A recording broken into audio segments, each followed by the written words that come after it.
Karibu mpenzi mtazamaji na mfuatiliaji wa Mbugi TV katika kipindi chetu cha maisha ya watakatifu, ikiwa leo ni tarehe 14 ya mwezi Disemba, ambapo mama kanisa anaadhimisha kumbukumbu ya Mtakatifu Yohane wa Msalaba, padre na mwalimu wa kanisa. Karibu tuweze kusikiliza historia yake. Mtakatifu Yohana wa Msalaba alizaliwa Fonteville, Hispania mwaka 1542. Wazazi wake walikuwa Francisco Gonzalo na Catalina Alvarez. Familia yake ilikuwa maskini na tangu Yohane akiwa mdogo alijifunza kufanya kazi za mikono. Mama yake alimfundisha kumpenda Bikira Maria. Alisoma shule ya watoto maskini. Baada ya hapo, alifanya kazi katika hospitali moja, wakati huo huo akijiendeleza zaidi kielimu katika shule ya Wajesuiti. Alipofikia umri wa miaka 21, akaingia shirika la Wakarmeli. Akiwa shirikani alijitesa vikali.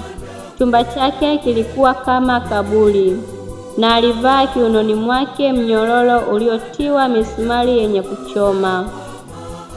Baada ya miaka 4 ya masomo ya falsafa na teolojia kule Salamanca, alipewa daraja la upadre. Mtakatifu Yohane wa Msalaba alishirikiana na Mtakatifu Teresia wa Avila kuwarudisha Wakarmeli katika kanuni yao ya zamani, kazi ambayo ilimtesa sana na kumtia katika majaribu mengi. Kulikuwa na malumbano na mabishano kati yao kutokana na maagizo kutoka kwa balozi wa Papa, mkuu wa shirika na mkutano mkuu wa shirika, ambayo yalikuwa yanakinzana na kuwachanganya watawa hao. Kwa sababu hiyo, akiwa mkuu wa shirika alichukiwa na kusumbuliwa sana, na baadaye alitiwa gerezani kama mtoro na mkanadini. Lakini Mungu hakumwacha mtumishi wake. Alimwachilia huru kutoka gerezani kimiujiza. Baada ya kutoka gerezani, akaanza kwa mara nyingine kazi yake ya kuwarudisha Wakarmeli katika katiba yao ya hapo mwanzo na akafaulu. Tarehe 28 ya mwezi Novemba mwaka 1568, nyumba ya kwanza ya watawa waliofuata kanuni ya zamani ilianzishwa kule Duero. Watawa 3 waliweka nadhiri zao za ufukara, kujitesa na imani thabiti kulingana na katiba yao mpya. Nyumba nyingine zilianzishwa, na baada ya miaka 5 Mtakatifu Yohane wa Msalaba akawa muungamishi wa Mtakatifu Teresia na masista wake kule Avila. Yalitokea mara ya pili tena mabishano kati ya watawa kuhusu mtindo mpya wa maisha, wengine wakidai kuwa maisha yamekuwa magumu mno, hata Yohane akalazimika kukimbilia katika nyumba yao iliyopo kusini mwa Hispania. Wakati mmoja alipokuwa akisali mbele ya msalaba, alisikia sauti ikisema, "Unataka tuzo gani kwa kazi ulizofanya na kwa mateso uliovumilia?" Yeye akajibu, "Tuzo ninaloomba ni kuteswa na kudharauliwa kwa ajili yako." Mungu alimpa kama alivyoomba, kwa sababu baadaye aliondolewa katika uongozi wa shirika lake.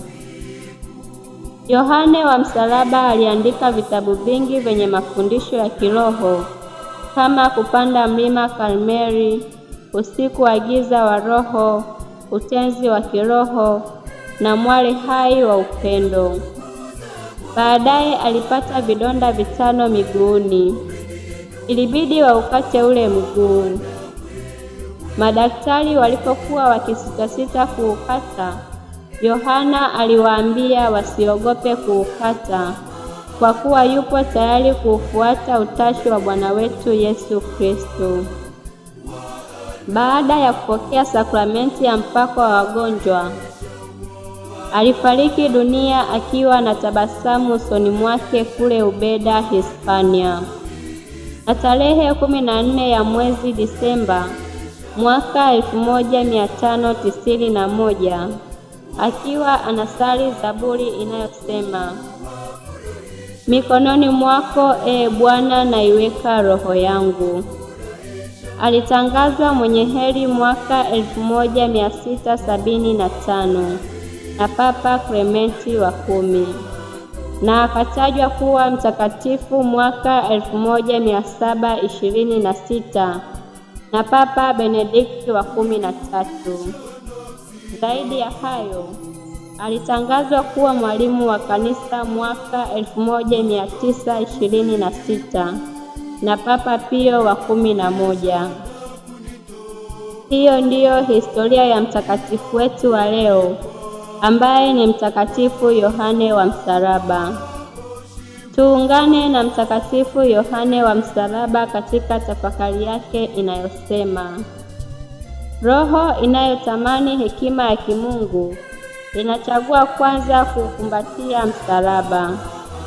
Ni kwa njia ya imani katika msalaba wa Bwana roho inaunganishwa na Mungu.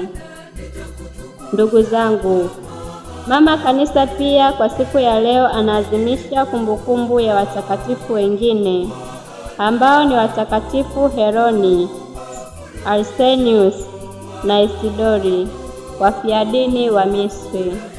Hao ndio watakatifu wetu wa leo. Tumsifu Yesu Kristo.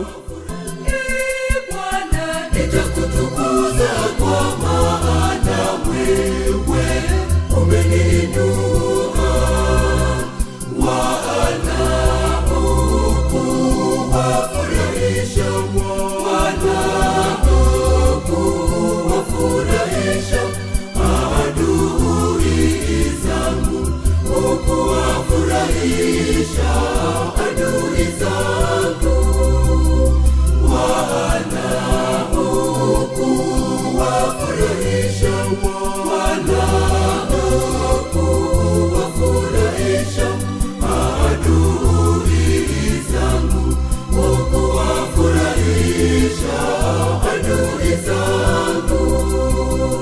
This is Mbogi TV. Habari, kazi na sala.